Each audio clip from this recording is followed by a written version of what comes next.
Hello વિદ્યાર્થી મિત્રો, સ્વાગત છે સ્વાધ્યાય 3.1ના પ્રશ્ન નંબર પહેલામાં. ચેપ્ટરનું નામ શું છે? દ્વિચલ સુરેખ સમીકરણ. હવે જો આની અંદર શું હશે તો કે આપણે દ્વિચલ એટલે શું આપેલા હશે? બે ચલ હશે. એના પરથી આપણે શું બનાવવાનું હશે? સમીકરણ.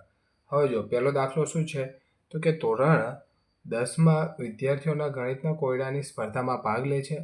જો ભાગ લેનાર છોકરીઓની સંખ્યા છોકરાઓની સંખ્યા કરતાં 4 વધારે છે. તો આમાં શું કરીશું? આપણે છોકરાઓની સંખ્યા x ધારીશું અને છોકરીઓની સંખ્યા ઉપરથી આપણે શું મેળવીશું? છોકરાઓની સંખ્યા કરતાં 4 વધારે હોય તો y બરાબર શું થાય? y છોકરીઓની સંખ્યા ધારીએ તો y બરાબર શું લખાય? x + 4. બરાબર. હવે શું છે તો કેટલા છોકરાઓ અને કેટલી છોકરીઓ કોયડાની સ્પર્ધામાં ભાગ લીધો હશે? તો કુલ વિદ્યાર્થીઓની સંખ્યા શું છે? 10. છોકરાઓ પ્લસ છોકરીઓ બરાબર 10. તો x + 4 બરાબર 10. અહીંયા શું હશે સૂત્ર? તો કે x + y બરાબર 10. એમાં y ની કિંમત આપણે શું લખાશે? x + 4. તો એ કિંમત આપણે ક્યાં મૂકીશું? અહીંયા. તો 2x બરાબર 6 તો x બરાબર 3 કિંમત આવશે. સમીકરણ 2માં મૂકતા તો જવાબ શું આવશે? y બરાબર 7.